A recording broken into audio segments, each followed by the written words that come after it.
আয়েশা বলতে আছে রাহমাতুল লিল আলামিন, আমি ব্যভিচারে লিপ্ত হইছি, পবিত্র করে দেন। গুনাহের গাট্টি বড় হয়ে গেছে, বিবেকের আদালত আমাকে বারবার পাকড়াও করে। আল্লাহু আকবার বলেন।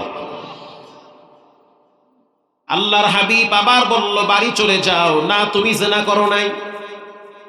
মাইস বিন মালিক যুবক আবার আয়েশা বলে আমি জিনা করছি, কদ জানাইতু, জিনা করেছি, শাস্তি দেন।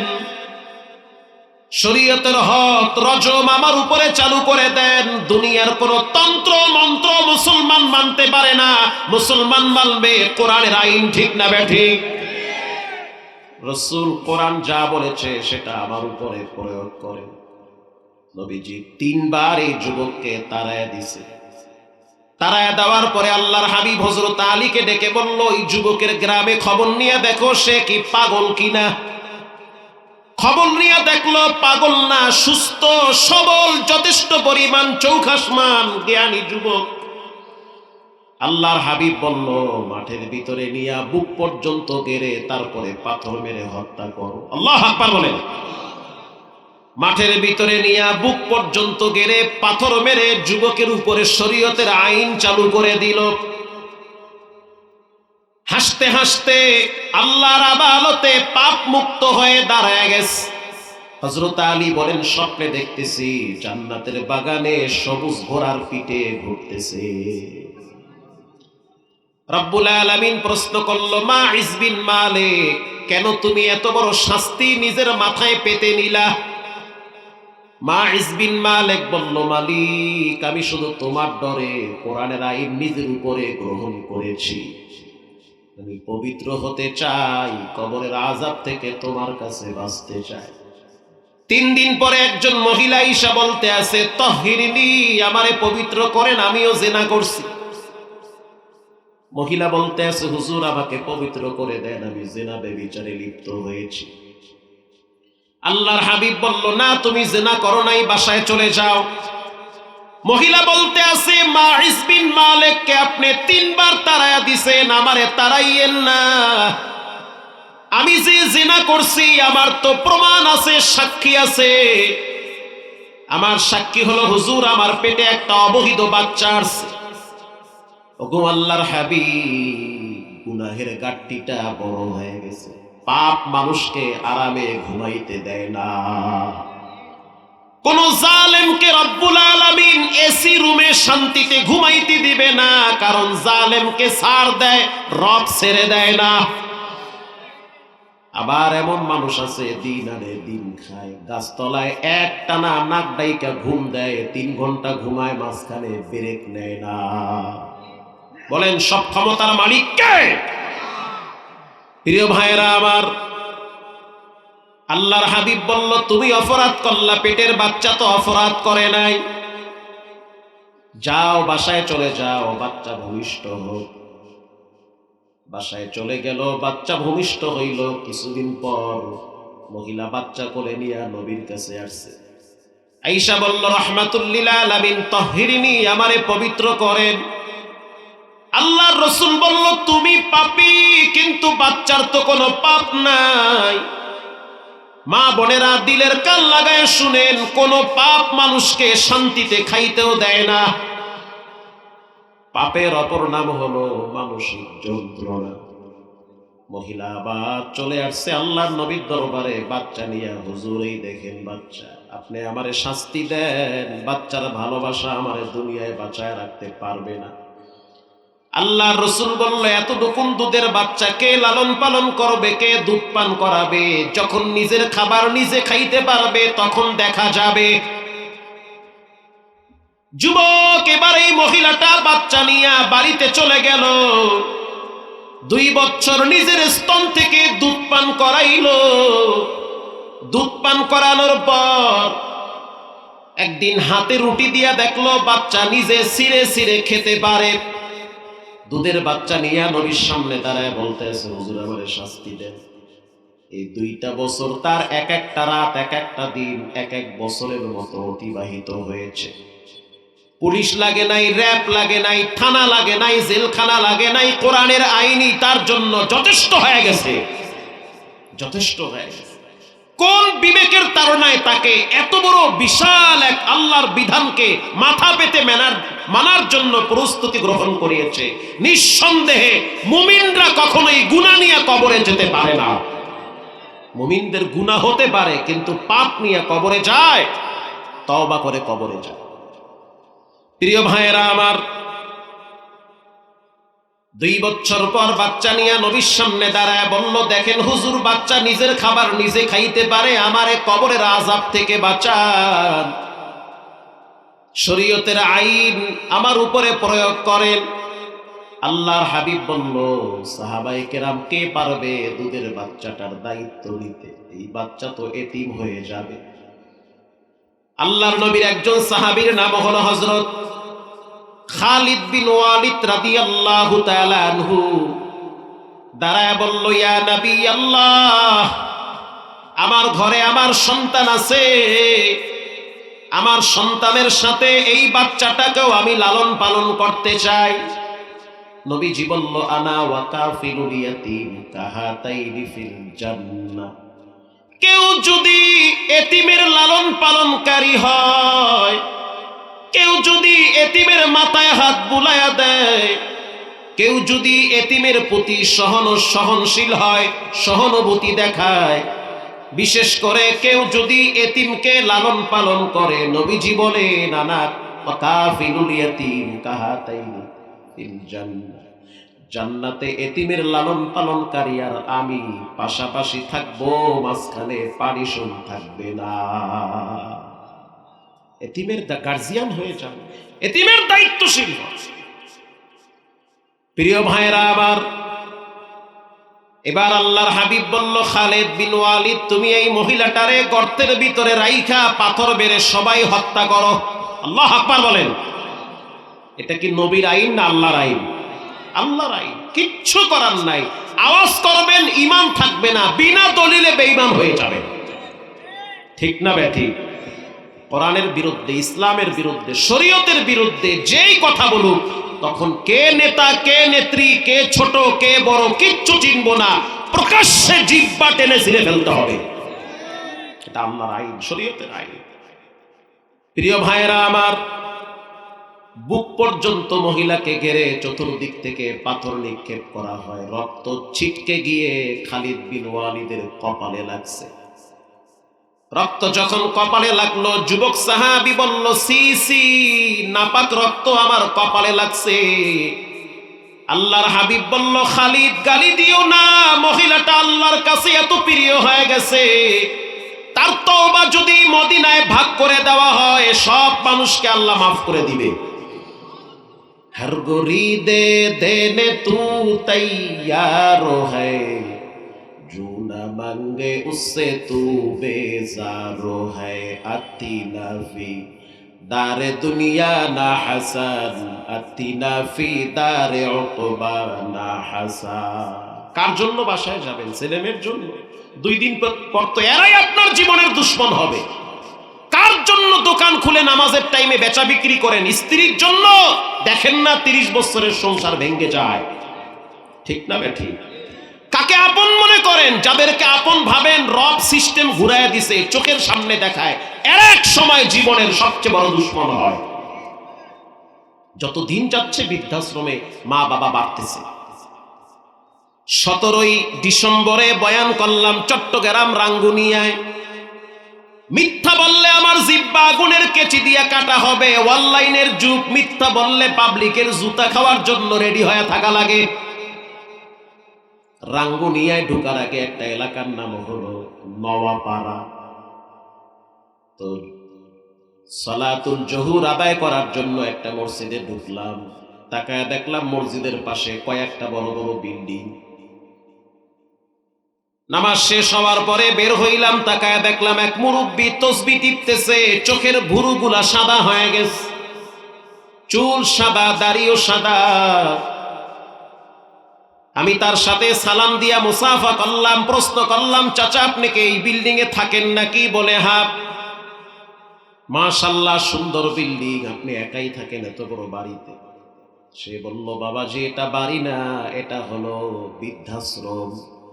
মানুষের জীবনের, বিশেষ করে অসহায়দের শেষ ঠিকানা। আমি বললাম, আপনি কি চাটগামি না ঢাকা? সে বলল, আমার বাড়ি ঢাকায়। আরে ঢাকার মানুষ চট্টগ্রাম থাকেন? বলে, হুজুর আমার বাড়ি ঢাকার গুলশান 1-এ। গুলশান 1 তো আমি চিনি, জুমা পড়াই। কোথায় আপনার বাড়ি? গুলশান 1-এ। আমার বাড়ি লেকের পারে। কয়তলা বাড়ি? বলে, আমার 7 তলা বাড়ি। আমি অবাক হয়ে তাকায় আছি, 7 তলা বাড়ির মালিক শেষ বয়সে বৃদ্ধাশ্রমে থাকে। হে যুবক, তুরুং বুরুং কইরো না, রক্ত গরম দেখাইও না। জীবনের মোড় কোথায় গিয়া থামবে, কোন ঘাটের পানি কই যায়, তুমি কিন্তু জানো না। বান্দা ভাবে একটা, হয় আর একটা, ঠিক না বেঠিক? ভাবে একটা, সিচুয়েশন অন্য কিছু হয়ে যায়। আমি অবাক হয়ে গেলাম। চাচা, আপনার কি বাপ মা, ভাই বেরাদার, আপনজন কেউ নাই? বলল, হুজুর আমার কেউ নাই, শুধু একটা ছেলে আছে। আমি বললাম, ছেলের নাম কি রাখছেন? কয়, নাম রাখছে জুয়েল। নামটাও তো ভেজাল। তো নিজের ঘরে কেন থাকেন না? বলে, মাঝে মাঝে আমার সন্তান আমার উপরে খেপে। শুধু তাই না, ঘরে আইসা মাঝে মাঝে ফ্রিজ ধইরা ঠেলে আর কয়, রাস্তার মাঝখানে কাজ। তার মানে বোঝা গেল মস্তিষ্ক ঠিক নাই, বাবা খায়া মেন্টাল হয়ে গেছে। আমি আবার প্রশ্ন করলাম, সন্তান কি লেখাপড়া করে নাই? বলে, ইংলিশ মিডিয়ামে পড়ছে, উচ্চ শিক্ষিত। জানতে জানতে জানতে জানতে জানোয়ার হয়ে গেছে। আমি অবাক হয়ে তাকায় রইছি। আমার মন চাইতেছিল তার সাক্ষাৎকারটা আমি ভিডিও করি, কিন্তু লজ্জার বিষয়, শিক্ষার জন্য আমি আপনাদেরকে শুনাইতেছি। আমি তাকে বললাম যে, চাচা মনে কিছু নিয়েন না, নিজের ঘরে থাকতে পারেন না, খুবই কষ্টের বিষয়, থানায় মামলা করেন। কয়, বাপ হইয়া ছেলের নামে মামলা করব, এটা তো আরো লজ্জা। রাত্রিবেলা আমার ছেলে বলে, পুরা বাড়িটা আমার নামে লেখা দাও। এরকম একটা আর দুইটা না, হাজার হাজার ঘটনা বাংলাদেশে ঘটতেছে। বাপ ব্যাংকার, কয়েক লক্ষ টাকা ব্যাংকে জমা ছিল। ছেলে মেয়েরা সকালেও পাও টিপে, রাইতেও পাও টিপে। বাপের পাও টিপে না, টাকার পাও টিপে। যেই দিন পাম্পট্টি মাইরা টাকা নিয়ে গেছে, এরপর থেকে পাও তো দূরের কথা, গেলাসে পানিও দেয় না। লইয়া খাও, তুমি কি মরছো? যতদিন বাবার অ্যাকাউন্টে টাকা ছিল, ততদিন ছেলে মেয়েরা খেদমত করেছে। যখন বাবার টাকা নাই, তখন ছেলে মেয়েদের কাছে মা বাবা বোঝা হয়ে গেছে। এজন্য আমি জুমায়ও বলি, যাদের টাকা পয়সা আছে ছাড়বেন না, মরলে তো এমনি ভাত পাইবে। মরা পর্যন্ত হাতে রাখবেন, অন্তত পক্ষে ছেলে মেয়েরা টাকার লোভে হলেও আপনার খেদমত করবে, কারণ যুগের বাতাস পাল্টে গিয়েছে। আসতে বলবেন না, জোরে বলেন, ঠিক না বেঠিক? এই পোলার দরদে লেহেন 3 করা, আর এক মাইয়ার প্রেমে পাগল হইয়া হেরে দেন 6 করা, আর এক পোলা পাম মারে হেরে দেন 10 লাখ। এই সমস্ত ফাইজদামি করবেন না। টাকা যা আছে সব থাকবে, কামাই কইরা খাও। টাকা থাকা মানে শরীরের শক্তি। যদ্দূর অসুস্থ আছেন, টাকার গরমে এর চেয়ে বেশি সুস্থ থাকবে। টাকা পয়সা সব দিয়ে লেটায় পড়ছে, হুজুর পোলায় কথা হনে না। কেন হনে না? আপনি কিনলে কি আল্লাহর কথা হনেন নাই? আমি বললাম, চাচা মনে কিছু নিয়েন না। সকালবেলা সন্তানকে মসজিদ চিনাইছেন? কয়, না চিনাই নাই। আমি নিজেই তো মসজিদে যাই নাই, পোলা আবার চিনামু কেমনে? রাগ করবেন না, সন্তান কি কোরআন চিনে? বলে, কোনো মতে আলিফ বা তা পারে। আমি আবার প্রশ্ন করলাম, চাচা রাগ করিয়েন না, মনে কষ্ট নিয়েন না। যেই মা বাবা সন্তানকে পশ্চিম চিনায় না, যেই মা বাবা সন্তানকে কোরআন চিনায় না, রব চিনায় না, রসুল চিনায় না, এক সময় দেখা যায় ওই সন্তান মা বাবাকে চিনতে চায় না। আসতে বলবেন না, জোরে বলেন। চিনতে চাবে না। আল্লাহর কসম 100 বার বললাম, আমি তার হাতে চুমা দিলাম। যখন চুমা দিলাম, তখন আমি বললাম, আপনি আমার বাবার বয়সী বিদায় চুমো দিয়েছি। যদি আমার আব্বা হইতেন, তাহলে আমি আপনার পায়ে চুমা দিতাম। এই শিক্ষা আমাকে কোরআন দিয়েছে, ইসলাম দিয়েছে, রসুল দিয়েছে। বড়কে সম্মান করো, ছোটকে স্নেহ করো, ঠিক না বেঠিক? এজন্য বারবার বলি, খবরদার ছেলে মেয়ে লাইনচ্যুত হওয়ার আগে তাদেরকে দিন চিনান, ইসলাম চিনান, কোরআন চিনান। তাদের রক্ত, তাদের জীবন ব্যয় হবে ইসলামের জন্য। এই যে মুগদা মেডিকেলের পাশে নন্দীপাড়া, এটা তো ভিডিও হচ্ছে, মিথ্যা কইলে তো ফিরে খাওয়া লাগবে 10টা। এলাকার নাম নন্দীপাড়া, পাশে এলাকার নাম হইল খিলগাঁও, এর পাশে হইল মতিঝিল। কি ঝিল? মতিঝিল। আরো জোরে বলেন, কি ঝিল? নরমাল এলাকা না ভিআইপি? ভিআইপি এলাকা। ভিআইপি মানে ভিআইপি বাটাম। একটা প্রতিষ্ঠানে সকালবেলা মা বাচ্চা নিয়ে আসে। প্রিন্সিপাল স্যার বলল, হুজুর অবস্থা বড় খারাপ। প্রতিদিন সকালবেলা মা বাচ্চারে মাদ্রাসায় নিয়ে আসে। ঘটনাক্রমে একদিন আইসা বলতে আছে, হুজুর আমার ছেলে আমার গায়ে হাত দেয়, শুধু তাই না ওর বাবার গায়ে মাঝে মাঝে রিমোট দিয়া বাড়ি মারে। উস্তাদ অবাক হয়ে গেল, 6 বছরের বাচ্চা মায়ের গায়ে হাত দেয়, বাবার গায়ে রিমোট দিয়া বাড়ি মারে, কি আজীব ব্যাপার। বাচ্চাটারে কাছে ডাইকা প্রশ্ন করল সন্তান, নিজের হাতে মায়ের গায়ে হাত দাও, চরম বেয়াদবি। বাবার গায়ে রিমোট দিয়া বাড়ি মারো, চরম পর্যায়ের বেয়াদবি। কেন তুমি বাবার গায়ে হাত দাও, কেন মায়ের গায়ে হাত দাও? খোদার কসম, বাচ্চা বলল, উস্তাদ আমার মেজাজটা ঘরে গেলে গরম হয়ে যায়। আরে বলেটা কি? 6 বছরের বাচ্চার মেজাজ ঘরে গেলে গরম হয়ে যায়।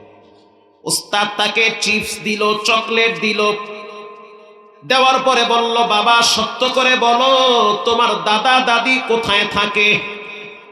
বাচ্চা বলল, উস্তাদ আমি আমার আব্বু আম্মুর মুখে শুনছি দাদা দাদি নাকি মাদ্রাসায় পড়ে। উস্তাদ অবাক হয়ে গেল, দাদায় না হয় মাদ্রাসায় পড়ে, মহিলা মানুষ বুড়ি দাদি কোন মাদ্রাসায় পড়ে? ঠিক না বেঠি? উস্তাদ বলল, সেই মাদ্রাসা কোথায়? বলে গাজীপুর হোতাপাড়া। উস্তাদ জিজ্ঞেস করলো, তুমি তো বাংলা দেখা দেখা পড়তে পারো, আমাদের মাদ্রাসার নাম কি? বলে মার্কাজ। তোমার দাদা দাদি যেই মাদ্রাসায় পড়ে বলো সেই মাদ্রাসার নাম কি? বলে মাদ্রাসার নাম হইল বয়স্কদের পুনর্বাসন, তার মানে হলো বৃদ্ধাশ্রম। উস্তাদ চেহারে বসা ছিল, মনে হচ্ছে নিচে পড়ে যাচ্ছে। নিজের মা বাবারে বৃদ্ধাশ্রমে পাঠাইয়া সন্তানকে আলেম বানাবার চিন্তা করা বোকামি ছাড়া কিছুই না। উস্তাদ বলল, বাবা তুমি কি দাদা দাদি দেখার জন্য যাও?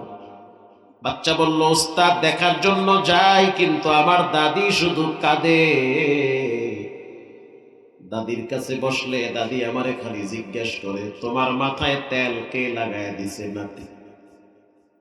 তখন আমি দাদিরে বলি, না দাদি আমার মাথায় তেল লাগায় দিছে আমার আম্মু। আমার দাদি আবার জিজ্ঞেস করে, নাতি এত সুন্দর জামাটা কে পরিষ্কার করে দিয়েছে? বলে আমার মা। আমার দাদি আবার প্রশ্ন করে, নাতি সকালবেলা নাস্তা খাইছো? কয় খাইছি। কে বানাইছে? কয় আমার মা বানাইছে। উস্তাদ আমার দাদি শুধু কাঁদে, আবার জিজ্ঞেস করে, তোমার পায়ের জুতাগুলা অনেক সুন্দর, এত পরিষ্কার কে করছে? কয় আমার আম্মু। তোমাদের ঘরে তো এসি আছে দাদু? বলে আমাদের ঘরে এসি আছে, সুন্দর রুমে সুন্দর এসি, কারেন্ট না থাকলে গরম লাগে না। তখন উস্তাদ আমি আমার দাদিরে বলি, কারেন্ট না থাকলে গরম লাগলে আমার আম্মু বাতাস করে আমার।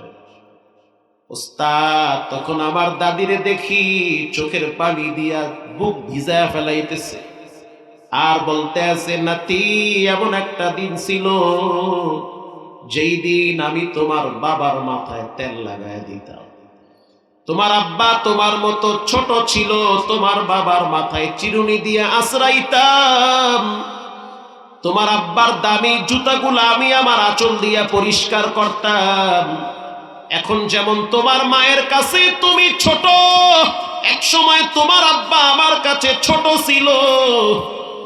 ঘরে ভালো খাবার পাকাইলে আমি খাইতাম না, রাইখা দিতাম তোমার আব্বুর জন্য।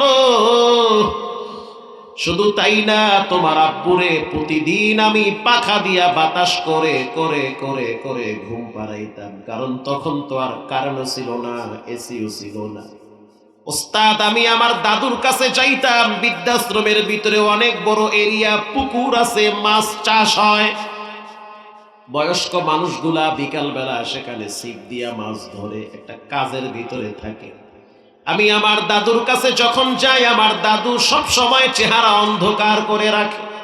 আমার দাদু প্রায় বলে আমার হয়তো দুনিয়ার থেকে বিদায়ের সময় হয়ে গেছে। আমি যদি মারা যাই, আমার লাশ যেন তোমার আব্বা না দেখে, তোমার আব্বা যেন আমার চেহারাটা না দেখে। আমি আমার জীবন যৌবন পুরাটাই তোমার আব্বার পিছনে ব্যয় করছি। এখন তোমার আব্বা অনেক বড় অফিসার হয়ে গেছে, প্যারাডো গাড়ি নিয়ে ঘুরে, স্পেশাল বিশাল ফ্ল্যাট নিয়ে চলে, ওখানে এসি লাগায়া বড় আরামে থাকে। আমরা ঘরে থাকলে নাকি তার গেস্ট আসলে সমস্যা হয়। আমরা বিছানায় প্রস্রাব পায়খানা করে দিলে পরিষ্কার করার মানুষ নাই। আমাদের মৃত্যুর পরে তোমার আব্বা যেন জানাজা পড়তে না আসে। নাতি তুমি বড় হইলে জানাজা তুমি পড়াবা। ওস্তাদ অজর ধারায় কাঁদতেছে আর বলতেছে, আহ এটা কেমন মা বাবা, নিজের আব্বা আম্মারে বৃদ্ধাশ্রমে থাইকে রাইখা বউ বাচ্চা নিয়ে বড় আরামে চলে, আরামে খায়। এবার ওস্তাদ বলতে আছে, সন্তান আগে তুমি তোমার মায়ের কয়বার মারতাম? কয় একবার মারতাম। কয় এখন থেকে 3 বার মারবা। আসতে বলবেন না, জোরে বলেন। সকালে একবার বাটাম দিবা, দুপুরে আর একবার দিবা, সন্ধ্যায় আর একবার মারবা। তোমার আব্বারে টিভির রিমোট দিয়া মারতা, বলে মাঝে মাঝে বাড়ি মারতাম। কয় এখন পুরো টিভিটা উড়াইয়া মাথায় মারবা। যেই ঘরে মা বাবার থাকার জায়গা হয় না, ওই ঘরটা তো মাটির সাথে গুড়ায় দেওয়া দরকার, ঠিক না ভাই? ঠিক। কামা তাদিনু তুদানু, যেমন কর্ম তেমন ফল। বাচ্চার মাকে ডেকে বলল, ম্যাডাম রাগ কইরেন না, এখন তো পাখা দিয়া বাড়ি মারে, 2 দিন পরে রড দিয়া পোলায় কিন্তু মাথায় বাড়ি দিবে। মান্দার গাছ লাগায়া আম ফলের আশা করা বোকামি ছাড়া কিছুই না। শ্বশুর শাশুড়ি মা বাবারে বৃদ্ধাশ্রমে রাইখা সন্তানের কাছ থেকে শালীন ব্যবহারের আশা করা বোকামি ছাড়া কিছুই না। ও তো 2 দিন পরে ডাকাতি করো, ও তো 2 দিন পরে ঐশীর মতো তোমার জামাইরে আর বউরে বিসমিল্লাহ ছাড়া জবাই দেবে। কথা কম না খান। এই জন্য সাবধান, সন্তানকে কোরআন চিনান, ইসলাম চিনান, রব চিনান, রসুল চিনান। আপনি অবাক হয়ে যাবেন, ঢাকা শহরের বেশিরভাগ ধনী ফ্যামিলির বাচ্চাদেরকে এখন মাদ্রাসায় পড়ায়। সচিবের ছেলে মাদ্রাসায় পড়ায়। কেন পড়ান? তাই পিডার থেকে বাঁচার লোকে যে শুরু হয়েছে, সে রাইতের বেলা ঘর দরজা ভাঙ্গে ফেলায় নেশার টাকার জন্য। প্রিয় ভাইরা আমার, আমি আপনাদের সামনে সূরা মুদ্দাসসির থেকে 3টা আয়াত তেলাওয়াত করেছি। রব্বুল আলামিন বলেন, ইয়াতাসাআলুনা আনিল মুজরিমিনা মা সালাকাকুম ফি সাকার। কিয়ামতের দিন জান্নাতীরা যখন জান্নাতে চলে যাবে, জান্নাতীরা জাহান্নামীদেরকে বলবে, তোমরা সাকার নামক জাহান্নামে কেন আসলা? জাহান্নামের অনেকগুলা নাম আছে, যেমন একটা নাম হলো সাকার। জাহান্নামের আরেকটা নাম আছে লাযা। জাহান্নামের আরেকটা নাম আছে হুতামা। দুনিয়ার আগুন ডান হাতে লাগলে বাম হাত জ্বলে না। আল্লাহ বলেন, আল্লাতী তাত্তালিউ আলাল আফইদা। জাহান্নামের আগুন শরীরের যে কোনো অঙ্গে লাগলে কলিজা পর্যন্ত ভুনা হয়ে যায়। রানা প্লাজা ভেঙে পড়েছিল, আপনারা তো অনেকেই দেখেন নাই। আমি তো 3 দিন সেখানে ছিলাম, আমার নিজের চোখে দেখা।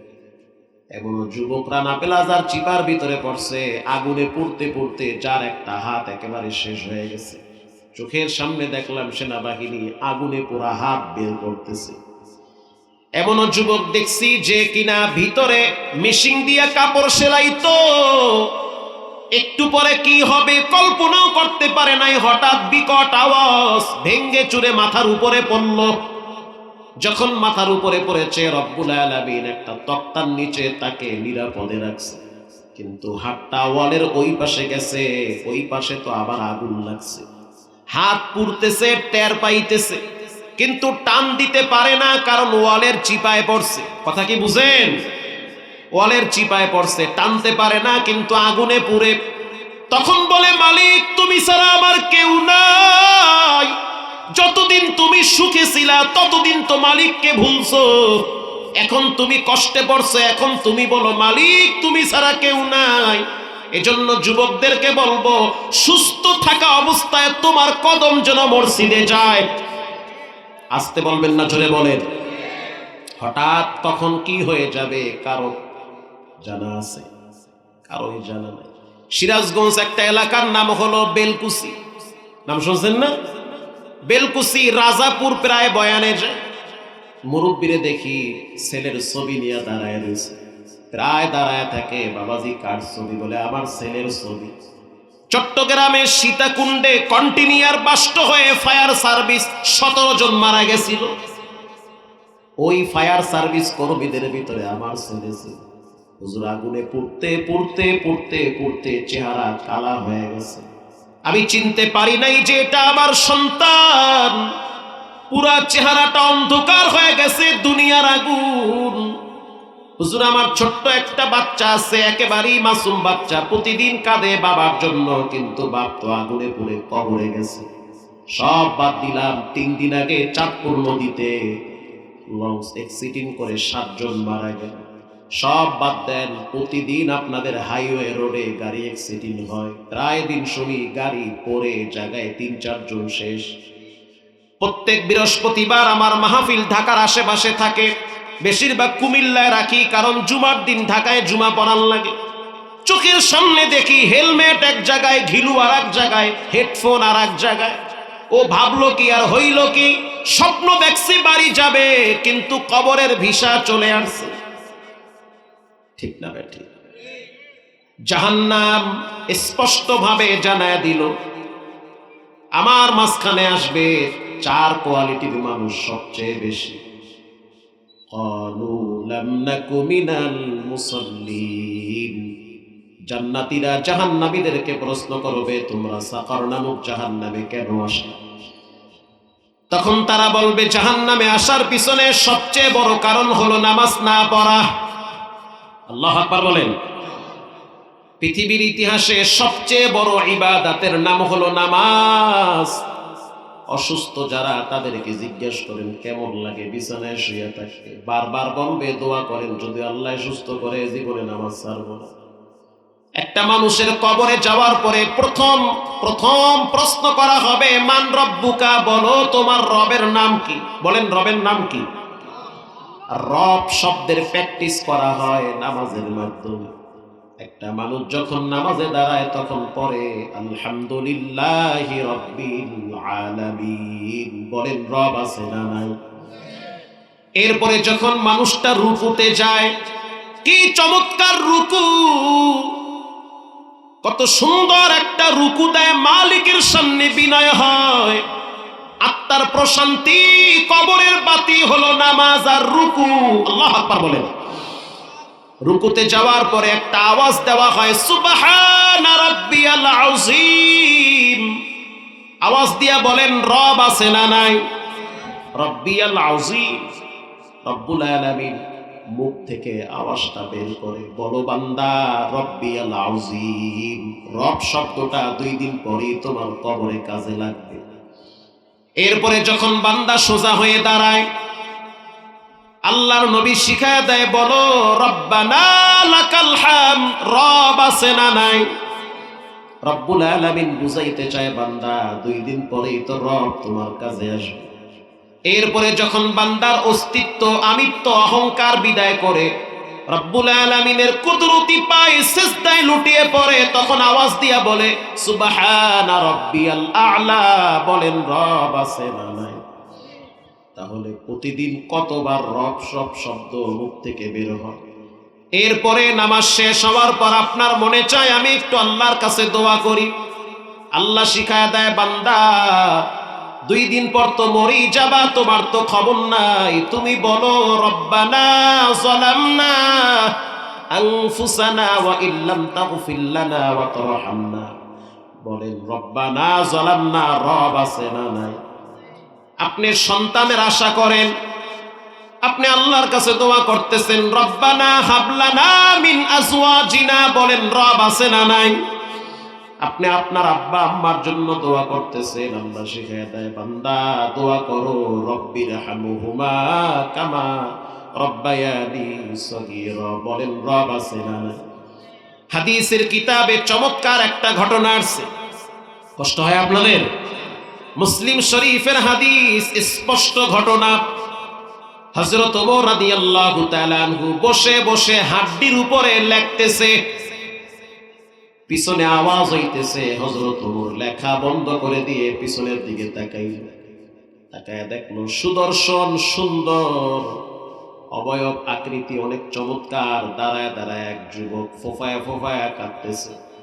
হযরত ওমর রাদিয়াল্লাহু তাআলা আনহু প্রশ্ন করলো, মা ইউবকিকা ইয়া শাবাব, কেন কাঁদো, কি হয়েছে, তুমি না তরুণ নওজোয়ান যুবক? যুবক বলল, ওমর তোমার বাবার নাম হইল খাত্তাব, আমি তোমার আব্বারে চিনি। আল্লাহু আকবার বলেন। নবীজি জীবিত আছে এটাও আমি কিন্তু জানি, কিন্তু আমি যে গোপনে একটা পাপ করছি, পাপের কাছে তো ধরা খেয়ে গেছি, কোনো কাজে আমি শান্তি পাই না। আমি যখন খাবার খাইতে যাই তখন মনে হয় খাবার আমারে ধিক্কার দেয়, যখন আমি পানি পান করি মনে হয় পানি আমারে লানত দেয়। এখন আমি কোথায় যাব, কি করব, মানসিক ভারসাম্য হারিয়ে ফেলতেছি। হযরত ওমর বলল, একটা কাজ করো, রাহমাতুল লিল আলামিনের দরবারে চলো। এবার যুবককে নিয়ে নবীর দরবারে চলে গেল হযরত ওমর। আল্লাহু আকবার বলেন। হযরত ওমর বাচ্চাদের মতো কেঁদে দিয়েছে। নবী প্রশ্ন করলো, মা ইউবকিকা ইয়া উমর, তুমি কেন কাঁদো? তুমি একজন শক্ত দিলের মানুষ, নওজোয়ান যুবক, তোমার চোখেও পানি। হযরত ওমর বলতে আছে, আমি কাঁদি না, পিছনের যুবক আমারে কাঁদায়। প্রশ্ন করা হইল, কে কাঁদায়? বলে যুবক, ডাকো তারে আমার সামনে। আল্লাহর হাবিব প্রশ্ন করল, যুবক কেন কাঁদো, তোমার চোখের গোড়ায় পানি? উত্তর দিল, ইয়া নবী আল্লাহ, জীবনে এমন একটা অপরাধ করেছি যেই অপরাধের কারণে জাহান্নামের ডরে আমি কাঁদতেছি। কবরের আযাবের ভয় আমাকে ভীত সন্ত্রস্ত করে ফেলেছে। আল্লাহর হাবিব প্রশ্ন করল, তোমার বিশাল বড় পাপ, এটাকে আসমানের চেয়েও বড়? উত্তর আসলো, আসমানের চেয়েও বড়। প্রশ্ন করা হইল, তোমার পাপ কি বিশাল সমুদ্রের চেয়েও বড়? বলে হ্যাঁ। নবী আবার প্রশ্ন করল, তোমার পাপ কি আল্লাহর দয়া মায়ার চেয়েও বড়? যুবক বলল, আল্লাহর দয়া মায়ার চাইতেও আমার পাপ অনেক বড় হবে। নবীজি বলল, হাল আশরাকতু বিল্লাহ, তুমি কি হত্যা করছো কাউকে? মানুষ খুন করছো? কয় না, খুন করি নাই। হাল কাতালতু নাফসিক, তুমি কি মানুষ হত্যা করেছো? বলে না। আল্লাহর সাথে শিরিক করছো? বলে না, করি নাই। নবী আবার প্রশ্ন করলো, তাহলে বলো তুমি এমন কি অপরাধ করেছো? যুবক বলল, রাহমাতুল লিল আলামিন, আমার পাপ হইল আমি গোপনে গোপনে মানুষের কাপন চুরি করে বাজারে বিক্রি করি। নবীজি বলল, জীবিত মানুষের না মৃত মানুষের? যুবক বলল, হুজুর লজ্জার কথা, মৃত ব্যক্তিদের কাপন চুরি করে বাজারে বিক্রি করি। ঘটনাক্রমে আমি শুনতে পাইলাম মদিনার একজন সুন্দরী সুশ্রী নারী মারা গেছে। আনসারী মহিলার কবরের পাশে দাঁড়াইছি। দাঁড়াবার পর আমি চিন্তা করলাম, কেউ নাই, দরওয়াজা সবাই বন্ধ, সবাই তো ঘুমায়। আমি এবার সেই কবর খনন করে লাশ বের করেছি। সুন্দরী নারীর শরীর থেকে কাপড় সরাইছি। কাপড় সরাবার পর আমার ভিতরে শয়তানি চলে আসছে, খাহেসা চলে আসছে, নফসে আম্মারা জাগ্রত হয়েছে। ওগো আল্লাহর হাবিব, আমি ওই মৃত নারীর সাথে জিনা করছি। জিনা করার পর মৃত নারীর জবান আল্লাহ খুলে দিয়েছেন। মৃত মহিলা বলতে আছে, যুবক আমার এত মৃত এখানে ফালায় রাখছে সুন্দর করে কাপড় পেঁচায়া, তুমি নিজের হাতে কাপড় খুইলা কেন আমার বিবস্ত্র করলা? বিবস্ত্র করার পর আবার তুমি আমার সাথে জিনা করলা, নাপাক কেন বানাইলা? আল্লাহর মাইর তো আছে, প্রাকৃতিক মাইর আছে না নাই? জমিনের মাইর আছে, গাছপালার অভিশাপ আছে। শুধু তাই না, জীব জানোয়ারের বরদোয়া আছে। কত মানুষের লানত নিয়ে দুনিয়াতে বাঁচতে চায়। মাটি কিন্তু কঠিন জায়গা। এখানে আসার পরে রাসূল বলেছেন কারো জন্য জান্নাত, কারো জন্য জাহান্নাম। কবরের মৃত মানুষের চিৎকার জীব জানোয়ার শুনতে পায়, মানুষ শুনে না। একবার যদি মৃত মানুষ জীবিত হইয়া আইসা বলতো কি হয়, কোনো মানুষ পাগলামি করতে পারতো না। পরকালের জন্য ব্যস্ত হয়ে যেত, আখিরাতের পুঁজি অর্জন করত। ও আল্লাহর হাবিব, আমি ওই নারীর সাথে জিনা করে যখন চলে গেলাম, নারী বলতেছে কেন অপবিত্র বানাইলা? এরপরেই তো তোমার সিরিয়াল কবরে আসতেছে। হুজুর, আমি ঘুমাইতেও পারি না, খাইতেও পারি না, লজ্জার কথা কাকে বলবো? মনে হচ্ছে রাত্রিবেলা আমার মাথার উপরে কে যেন পাহাড় দিয়া চাপা দিয়া রাখে। আল্লাহর হাবিব ধমক দিয়া তাড়ায়া দিল আর বলল, জাহান্নামের আগুন বড় কঠিন। আল্লাহু আকবার বলেন। যুবক এবার পাহাড়ের চূড়ায় দাঁড়ায় চোখের পানি ছেড়ে বলে, আল্লাহু হাজিরিন, আল্লাহু নাজিরিন। ও মালিক, আমার জন্য মদিনার দরওয়াজা বন্ধ হয়ে গেছে, ওমরের দরওয়াজা বন্ধ হয়ে গেছে। নবী আমারে ধমক দিয়া তাড়ায়া দিছে। আমি একজন জিনাকার, জাহান্নামের আসামি। তুমি ছাড়া ক্ষমার দরওয়াজা আমার খোলা নাই, মাফ করে দাও। আল্লাহ রাব্বুল আলামিনের কুদরতি অন্তরে বড় মায়া লাগছে, কারণ সাকার নামক জাহান্নাম থেকে বাঁচতে চায়। আল্লাহু আকবার বলেন। যুবক চোখের পানি ছেড়ে আল্লাহর দরবারে দোয়ায় কান্নায় ভেঙে পড়ল। রব্বানা যালামনা আনফুসানা ওয়া ইল্লাম তাগফির লানা ওয়া তারহামনা লানাকুনান্না মিনাল খাসিরিন। এই দোয়া বাবা আদম নবী শিখিয়ে দিয়েছে। দুনিয়ার মানুষ বড় স্বার্থপর, উল্টা পাল্টা করবেন, আপন মানুষগুলোও চেহারা কালা করবে, স্বার্থপর হয়ে যাবে। যাদেরকে আপন মনে করেন, 1-2 ভিতরে তাদের চেহারা পরিবর্তন হয়ে যায়। একমাত্র নিঃস্বার্থভাবে আপনার জন্য রবের দরওয়াজা খোলা আছে। আল্লাহ বলে, বান্দা, আলাম ইয়ানি লিল্লাযিনা আমানু আন তাখশা কুলুবুহুম লিযিকরিল্লাহ। এখনো কি সময় হয় নাই তুমি মসজিদে যাবা? এখনো কি সময় হয় নাই তোমার কপালে সিজদার চিহ্ন থাকবে? এখনো কি সময় হয় নাই তোমার কলিজার ভিতরে মৃত্যুর ভয় ছটফট করবে? এখনো কি সময় হয় নাই তোমার কদমগুলো তাহাজ্জুদের টাইমে দাঁড়াবে? এখনো কি সময় হয় নাই গুনাহ ছেড়ে দিবে? যদি না ছাড়ো তাহলে পরিণাম কিন্তু ভয়াবহ হবে। ফাআম্মা মান তাগা, তোমরা কিন্তু সীমা লঙ্ঘনকারী হয়ে যাবে। যুবক যখন আল্লাহর দরবারে রব্বানা বলে চোখের পানি ছেড়ে কাঁদা শুরু করছে, রবের কুদরতি অন্তরে এতটাই মায়া লাগছে, আল্লাহ রাব্বুল আলামিন হযরত জিবরাইলের মাধ্যমে সংবাদ পাঠায় দিল, নবীরে গিয়া বলো, সব মানুষের স্রষ্টা একজন, তিনি হলেন কে? যদি আল্লাহই স্রষ্টা হয় তাহলে আপনি যুবকরে কেন তাড়ায়া দিলেন? তার চোখের পানি আর কান্নার আওয়াজে আমার দিল নরম হয়ে গেছে। ওরে জানায় দেন, ওয়াল্লাযীনা ইযা ফাআলু ফাহিশাতান আও যালামু আনফুসাহুম যাকারুল্লাহ। কেউ যদি গুনাহ করে, জিনা করে, হারাম খায়, ব্যভিচারে লিপ্ত হয়, মিথ্যা বলে, চগলখুরি করে, আর যখন তার মাথায় চিন্তা আসে, আহারে না জানি কখন আমার মৃত্যু চলে আসে, ভয় আসে, والذين إذا فعلوا فاحشة أو ظلموا أنفسهم ذكروا الله, আল্লাহকে স্মরণ করে আর গোপনে গোপনে বলে, মালিক ধইরেন না, বেইজ্জতি করিয়েন না, কিছুদিন বাঁচায়া রাখেন। ওগো আমার হাবিব, ওই যুবক আমাকে স্মরণ করেছে। নবী বলেন, সুসংবাদ, আত্তাইবু মিনায যামবি কামান লা যামবালা। কেউ যদি তওবা করে, নারী হোক পুরুষ হোক, নিষ্পাপ বাচ্চার মতো তাকেও নিষ্পাপ বানায় দেওয়া হয়। আল্লাহু আকবার বলেন। জিনার গুনাহ রব্বুল আলামিন মাফ করেছে, শর্ত হলো রবের কাছে তওবা করা লাগবে। ও ভাইরা আমার, জাহান্নামীরা জান্নাতীদেরকে বলবে, ক্বালু লাম নাকু মিনাল মুসাল্লিন। জাহান্নামে আসার পিছনে সবচেয়ে বড় কারণ হলো নামাজ না পড়া। নামাজ এমন একটা ইবাদত যার মাধ্যমে রবের সাথে সম্পর্ক হয়। আজ থেকে পাক্কা নিয়ত করে নেন, জীবনে নামাজ ছাড়বো না, হারাম খাবো না, আব্বা আম্মার সাথে বেয়াদবি করব না, জুলুম করব না, কারো উপরে অত্যাচার করব না। দিলটা যদি ভালো হয়, তওবার নিয়াইতে 2টা হাত আল্লাহকে দেখায়া দাও। নারায়ে তাকবীর। রব্বুল আলামিন হাতগুলো কবুল করে নেন, জীবনে বারবার মক্কা মদিনা জিয়ারতের তৌফিক দান করেন। বলেন আমিন। আরো জোরে বলেন আমিন। বাংলাদেশের একটা প্রসিদ্ধ জেলার নাম হইল ভোলা। একদিন ঘুরতে যাইয়েন ভোলা, কিলা আরো জোরে বলেন ভোলা। এই ভোলায় গেলে দেখবেন ফজরের টাইমে 1 2 3 কাতার পুরাটাই যুবকদের দখলে।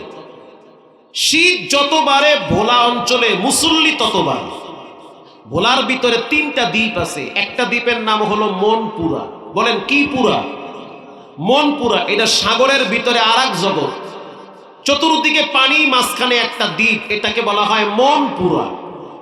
এই মনপুরায় যদি আপনি যান দেখবেন সুবহানাল্লাহ, ম্যাক্সিমাম মসজিদগুলায় ফজরের টাইমে ছোট ছোট বাচ্চা দিয়া ভরা থাকে।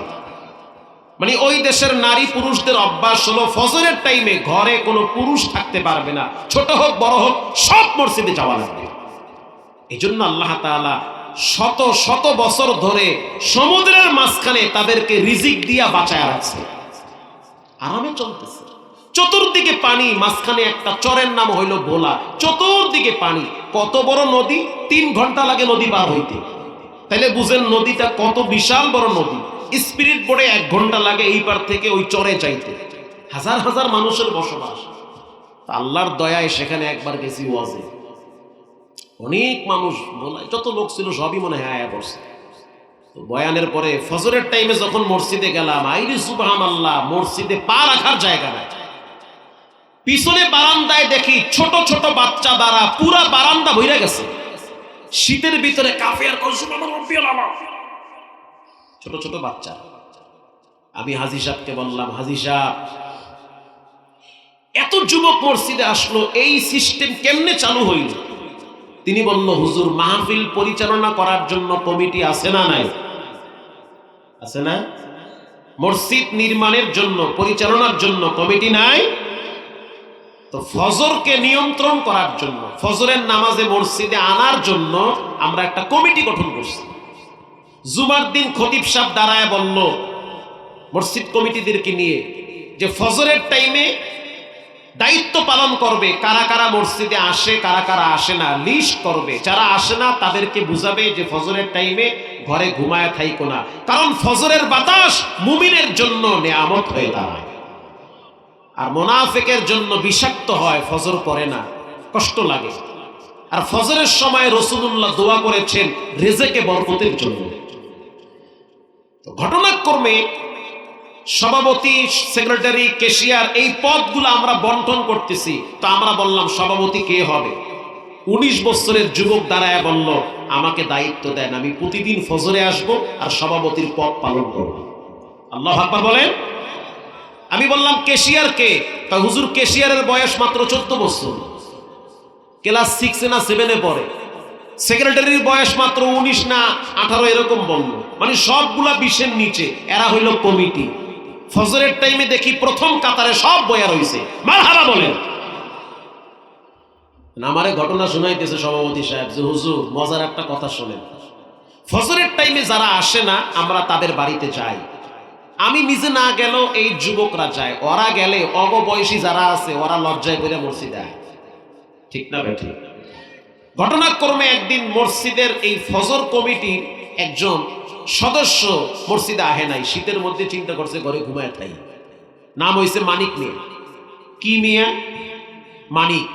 মানিক ভাই ঘুমাইতেছে ফজরের টাইমে। শীতের যে পাওয়া, এই যে দেখেন না, হাত পা সব বড় হয়ে গেছে। আপনাকেও কষ্ট হইতেছে, বুঝতেছি, রাইতে একটু বেশি হয়েছে। আর 5টা মিনিট টাইম দেন আমাকে। তো ফজরের টাইমে মানিক ভাই চিন্তা করলো আজকে আর মসজিদে না যাই, যেই কুয়াশা আর যেই শীত আর যেই বাতাস, কম্বলের নিচেই তাহাজ্জুদ করি, যা আছে কথা। কিন্তু মহিলারা যারা দিনদার নামাজ পড়ে তারা কিন্তু শীত টিট মানে না, ফজরের টাইমে ঠিকই উঠে। কথা বল না? আপনার মা, আমার মা, আপনার খালা, আমার খালা ফজরের টাইমে ঘুমায়। যত শীত হোক তারা উঠবেই। ঠিক না বেঠি? তো মা যখন নামাজের জন্য দাঁড়ায়, সাধারণত মায়ের দেখা দেখি বাচ্চাও দাঁড়ায় যায়। তো মানিক ভাই শুধু একটাই মেয়ে, ছোট্ট মেয়ে, মাত্র 5 না 6 বছর বয়স। তো মা যখন নামাজের জন্য রেডি হয়েছে, বাচ্চাও নামাজের জন্য রেডি হয়ে গেছে। স্ত্রী বারবার বলছে তুমি মসজিদে যাও। কয় না, আজকে যাবো না, ওরা টের পাইবে না যে আমি আজকে ঘুমাইতেছি, আমি ঘুমাইতে থাকি। আচ্ছা ঠিক আছে, ঘুমাও। কিন্তু মনে হচ্ছে না পরিণাম ভালো হবে। পোলাপান যদি আইয়া পরে লজ্জার ব্যাপার, মহল্লার সবাই জানবে মানিক মিয়া মসজিদে যায় না, পোলাপান আইসে ধরতে, এটা ইজ্জত হানি হয়ে যাবে। এটা না আইবে না, আসলে এই শীতের মধ্যে ওরাও একটা মসজিদে যায় না, সব ঘুমাই পড়ে, অথচ সবাই গেছে, মানিক মিয়া একাই যায় না। নামাজ শেষ হওয়ার পরে এই কমিটি চলে গেছে মানিক ভাইয়ের বাড়িতে, ডাক দিছে, এই মানিক ভাই ঘরে আছেন? মানিক ভাই তো কম্বলের মধ্যে মোড়াইতে আছে, মনে করছে আজরাইল আসছে। আমি ভাবলাম কি আর হইল কি, ভাবি একটা হয় আর একটা, ঠিক না ভাই? ঠিক। বউ মারছে গুতা, কি ও যাও না কা সামনে যাও, দূর ও চেহারাও ধুই নাই, মুখও ধুই নাই, ব্রাশও করি নাই, এই অবস্থায় সামনে যাওয়ার চাইতে মরে যাওয়া ভালো। ওরা নামাজ পড়া আইছে আর আমি এখনো কম্বলের নিচে ঘুমাই, লজ্জার ব্যাপার। তো কি করা যায়? দরজা খুইলা দাও, পিছন দিয়ে যাই গেল, পিছন দিয়ে জামুগা, তোমরা কমা নাই। বউ কইতেছে পিছনে তো খাল, এই শীতের মধ্যে খাল পাড়ি দিতে পারবা? কই যাবা তুমি, সাগর তো পিছনে। তা ঘরেই থাকি, একটা কাম করি, কি ইজ্জত তো বাঁচাই তৈবে।